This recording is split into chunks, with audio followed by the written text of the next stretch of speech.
पहले टेस्ट के पहले दिन आया वैभव जायसवाल सरफराज का तूफान। जी हां दोस्तों, कोलंबो के ऐतिहासिक मैदान पर आज आया भारतीय युवा शेरों का ऐसा भयंकर और आतिशी तांडव जिसके चौकों और के विनाशकारी चक्रवात से पूरी श्रीलंकाई टीम थर-थर कांप उठी। भारत और श्रीलंका के बीच खेले जा रहे पहले टेस्ट मुकाबले के पहले ही दिन भारतीय धुरंधरों ने रेड बॉल क्रिकेट का ऐसा खौफनाक रूप दिखाया कि मेजबान गेंदबाजों के हवा में उड़ते हुए परखच्चे निकल गए। 15 साल के नन्हे वंडर बॉय वैभव सूर्यवंशी, आक्रामक ओपनर यशस्वी जायसवाल और मध्यक्रम के रन मशीन सरफराज खान की तूफानी बल्लेबाजी के दम पर भारतीय युवा ब्रिगेड ने पहले ही दिन श्रीलंका के पूरे बॉलिंग अटैक को पूरी तरह तहस-नहस करके रख दिया। दोस्तों, श्रीलंका के खिलाफ पहले टेस्ट मुकाबले में भारतीय कप्तान शुभमन गिल ने टॉस जीतकर बिना किसी हिचकिचाहट के पहले बल्लेबाजी करने का कड़क और बेखौफ फैसला किया। कोलंबो के नॉन स्क्रिप्ट क्रिकेट क्लब की पिच बल्लेबाजी के लिए पूरी तरह मुफीद नजर आ रही थी और आउटफील्ड बंदूक की गोली जैसी तेज थी। भारतीय टीम प्रबंधन का मुख्य उद्देश्य पहले ही दिन बोर्ड पर एक विशालकाय और एवरेस्ट जैसा स्कोर खड़ा करके श्रीलंकाई टीम पर शुरुआत से ही मानसिक दबाव बनाना था। कोलंबो का यह मैदान आज भारतीय बल्लेबाजों की खूंखार क्लास, टाइमिंग, बेमिसाल पावर हिटिंग और बेखौफ रवैया का ऐतिहासिक गवाह बना। पारी का आगाज करने भारतीय सलामी जोड़ी के रूप में 15 साल की युवा सनसनी वैभव सूर्यवंशी और आक्रामक बाएं हाथ के बल्लेबाज यशस्वी जायसवाल मैदान में उतरे। श्रीलंका की तरफ से नई लाल गेंद से पहला ओवर फेंकने उनके मुख्य तेज गेंदबाज दिलशान मधुशंका आए। शुरुआती 2 ओवरों में दोनों युवा ओपनर्स ने गेंद की स्विंग और सीम मूवमेंट को भांपते हुए बेहद संभल कर खेल दिखाया, लेकिन तीसरे ओवर से ही 15 साल के वैभव सूर्यवंशी ने अपने खूंखार तेवर दिखाने शुरू कर दिए। दिलशान मधुशंका की पहली ही ओवरपिच गेंद पर वैभव ने क्रीज का शानदार इस्तेमाल करते हुए सीधे गेंदबाज के सिर के ऊपर से एक कड़क चौका जड़ दिया। अगली ही गेंद पर उन्होंने इन स्विंगर पर ऑन साइड में फ्लिक करते हुए मिड विकेट बाउंड्री के पार 4 रन बटोर लिए। यहीं से कोलंबो के मैदान पर भारतीय बल्लेबाजों के तूफान का धमाकेदार आगाज हो गया। पावर प्ले के शुरुआती ओवरों में दिलशान मधुशंका और चमिका करुण रत्न की गेंदों पर वैभव सूर्यवंशी और यशस्वी जायसवाल ने दोनों छोर से आक्रामक प्रहार किए। जायसवाल ने चौथे ओवर में मधुशंका की गेंद पर कवर्स की दिशा में दर्शनीय पंच शॉट खेलकर एक और चौका हासिल किया। 5वें और 6ठे ओवर में दोनों छोर से चौकों की झड़ी लग गई। यशस्वी जायसवाल ने चमिका करुण रत्न की बाहर निकलती गेंदों पर बेहद संतुलन के साथ फ्रंट फुट निकालकर कवर्स के ऊपर से गेंद को बाउंड्री लाइन के पार भेजा। वहीं वैभव सूर्यवंशी ने करुण रत्न की शॉर्ट पिच गेंद पर कड़क पुल शॉट लगाकर मिड विकेट की दिशा में गेंद को 4 रनों के लिए भेज दिया। पावर प्ले और शुरुआती 10 ओवरों के खात्मे तक भारतीय टीम ने बिना कोई विकेट गंवाए 70 रन कूद डाले थे। 11वें से 14वें ओवरों के दौरान दोनों युवा बल्लेबाजों ने सिंगल डबल से स्ट्राइक रोटेट करते हुए श्रीलंकाई पेसर्स को बिल्कुल भी सेटल होने का मौका नहीं दिया। 15वें ओवर में श्रीलंकाई कप्तान धनंजय डी सिल्वा ने अपने मुख्य स्पिनर महेश तीक्ष्णा को आक्रमण पर लगाया, लेकिन वैभव सूर्यवंशी ने स्पिनर्स को देखते ही अपना सबसे आक्रामक रूप धारण कर लिया। वैभव ने आगे बढ़कर महेश थीना के ओवर की तीसरी गेंद को सीधे लॉन्ग ऑन स्टैंड्स में के लिए टांग दिया और अगली ही गेंद पर क्रीज का इस्तेमाल करते हुए मिड विकेट के ऊपर से एक और गनचुंबी आसमानी ठोक दिया। वैभव सूर्यवंशी ने मात्र 35 गेंदों में 7 चौकों और 3 विशालकाय की मदद से अपना तूफानी अर्धशतक पूरा कर लिया। दूसरे छोर से यशस्वी जायसवाल भी कड़क टाइमिंग के साथ लगातार रन बटोर रहे थे। जायसवाल ने दुत वेल्लागे की घूमती गेंदों पर कदमों का बेहतरीन इस्तेमाल किया और कवर्स ऑफ पॉइंट के बीच से कई दर्शनीय बाउंड्रीज निकाली। जायसवाल ने वेल्लागे की फ्लाइटेड बॉल पर आगे आकर कवर्स के ऊपर से गेंद को 4 रनों के लिए भेजा और मात्र 41 गेंदों में अपनी हाफ सेंचुरी पूरी कर ली।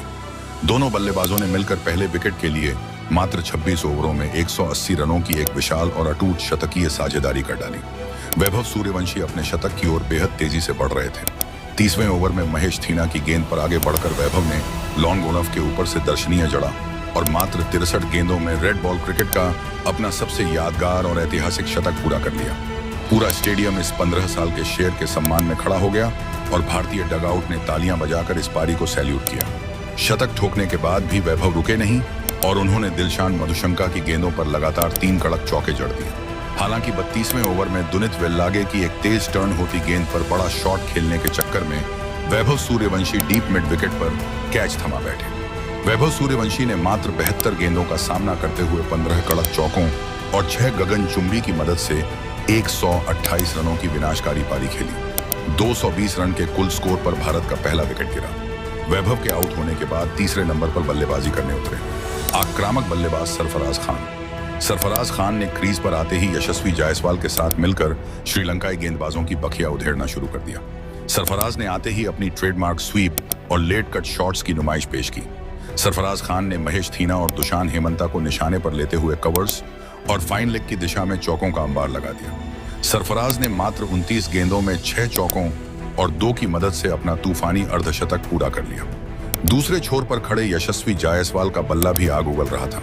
जायसवाल ने 45वें ओवर में चमिका करुणारत्ने की गेंद पर कड़क कवर ड्राइव लगाकर मात्र 76 गेंदों में अपना ऐतिहासिक शतक पूरा कर लिया। शतक पूरा करने के बाद जायसवाल और सरफराज के बीच दूसरे विकेट के लिए मात्र 22 ओवरों में 170 रनों की अविश्वसनीय और तेज साझेदारी हुई। दोनों ने मिलकर श्रीलंकाई स्पिनरों और पेसरों के हौसले पूरी तरह पस्त कर दिए। 54वें ओवर में दुशान हेमंता की एक उछाल लेती गेंद पर बड़ा शॉट लगाने के प्रयास में यशस्वी जायसवाल स्लिप में कैच दे बैठे। यशस्वी जायसवाल ने मात्र 97 गेंदों में 18 चौकों और 5 गगनचुंबी की मदद से 146 रनों की मैराथन पारी खेली। 390 रन के कुल स्कोर पर भारत को दूसरा झटका लगा। 2 बड़े विकेट गिर जाने के बाद चौथे नंबर पर कप्तान शुभमन गिल बल्लेबाजी के लिए आए। गिल ने आते ही एक छोर संभाला और सरफराज खान को खुलकर खेलने की पूरी आजादी दी। सरफराज खान आज किसी अलग ही मूड में क्रीज पर डटे हुए थे। सरफराज ने मैदान के चारों तरफ 360 डिग्री शॉट्स खेलते हुए श्रीलंकाई फील्डरों को दर्शक बना दिया। जब भी पेसर बाउंसर फेंकते तो सरफराज बिजली की रफ्तार से अप्रकट खेल देते और स्पिनर्स की टर्न होती गेंदों पर वे कदमों का इस्तेमाल करके उन्हें स्टैंड्स में पहुंचा देते। सरफराज खान ने 72वें ओवर में दिलशान मधुशंका की गेंद पर पॉइंट के ऊपर से शानदार चौका झड़कर मात्र 80 गेंदों में अपना खूंखार शतक पूरा कर लिया। शतक ठोकने के बाद सरफराज खान ने मैदान पर दहाड़ते हुए अपना बल्ला उठाया और भारतीय ड्रेसिंग रूम में खड़े होकर इस जुझारू पारी को नमन किया। शतक पूरा करने के बाद सरफराज ने अपनी आक्रामकता को और ज्यादा बढ़ा दिया और अगले 10 ओवरों में चौकों की बारिश कर दी। 80वें ओवर के बाद जब श्रीलंकाई कप्तान ने नई लाल गेंद ली तो लगा कि पेसर्स कुछ दबाव बनाएंगे, लेकिन सरफराज खान और शुभमन गिल ने नई गेंद के परखच्चे उड़ा दिए। सरफराज खान ने दिलशान मधुशंका के 85वें ओवर में लगातार 2 कड़क चौके और एक गगनचुंबी जड़ दिया। सरफराज खान मात्र 110 गेंदों में 22 कड़क चौकों और 7 विशालकाय की मदद से 152 रन बनाकर नाबाद रहे। दूसरे छोर पर खड़े कप्तान शुभमन गिल ने भी बेहतरीन क्लास का मुआयना पेश किया। गिल ने सरफराज का बखूबी साथ निभाते हुए 60 गेंदों में 6 चौकों और 2 गगनचुंबी की मदद से नाबाद 50 रन पूरे कर लिए। दोनों बल्लेबाजों के बीच तीसरे विकेट के लिए अब तक नाबाद एंकोनी 155 रनों की साझेदारी हो चुकी है। श्रीलंका 11 के गेंदबाजी आक्रमण की बात करें तो उनके सभी गेंदबाज पहले ही दिन पूरी तरह पस्त और बेअसर नजर आए। दिलशान मधुशंका, चमिका करुणारत्ने, महेश थीना और दुशान हेमंता भारतीय बल्लेबाजों के खूंखार शॉट्स के आगे अपनी लाइन लेंथ पूरी तरह खो बैठे। द्वित वेल्लागे और दुशांत हेमंता को एक सफलता मिली, जबकि बाकी सभी गेंदबाज खाली हाथ रहे। पहले दिन के 90 ओवरों के खात्मे तक भारतीय टीम ने 2 विकेट के नुकसान पर 545 रनों का एवरेस्ट जैसा आसमानीय और पहाड़ जैसा स्कोर खड़ा कर दिया है। श्रीलंकाई टीम पहले ही दिन भारतीय शेरों के इस विनाशकारी रूप के सामने पूरी तरह बेबस, लाचार और घुटनों पर नजर आई। दोस्तों, कोलंबो के मैदान पर खेले जा रहे इस पहले टेस्ट मैच के पहले ही दिन 15 साल के वैभव सूर्यवंशी के 128 रन, यशस्वी जायसवाल के 146 रन और सरफराज खान के नाबाद 152 रनों के ऐतिहासिक तूफान के दम पर बने 545 रनों के पहाड़ स्कोर पर आपकी क्या राय है? क्या आपको लगता है कि दूसरे दिन सरफराज खान अपना दोहरा शतक पूरा कर पाएंगे और भारतीय टीम पहली पारी में 700 रनों का आंकड़ा पार करके श्रीलंका को पारी से हराने में कामयाब होगी? अपनी कीमती, कड़क और बेबाक राय नीचे कमेंट सेक्शन में चैंपियन भारत या सरफराज वैभव का तांडव लिखकर हमारे साथ जरूर साझा कीजिएगा, क्योंकि आपकी राय हमारे लिए बेहद महत्वपूर्ण है। अगर आपको यह लाइव इनसाइड रिपोर्ट और पहले दिन का धमाकेदार विश्लेषण पसंद आया हो तो इस वीडियो को दिल से एक लाइक जरूर करें। अपने सभी क्रिकेट प्रेमी दोस्तों के साथ इसे ज्यादा से ज्यादा शेयर करें और क्रिकेट की दुनिया की ऐसी ही कड़क, मसालेदार, सनसनीखेज और रोंगटे खड़े कर देने वाली खबरों के लिए हमारे YouTube चैनल को तुरंत सब्सक्राइब करके ऑल नोटिफिकेशन बटन को चिड़िए ऑन करना बिल्कुल ना भूलें। मिलते हैं बहुत जल्द दूसरे दिन के पल पल के लाइव अपडेट्स के साथ। तब तक के लिए धन्यवाद। नमस्कार। जय हिंद।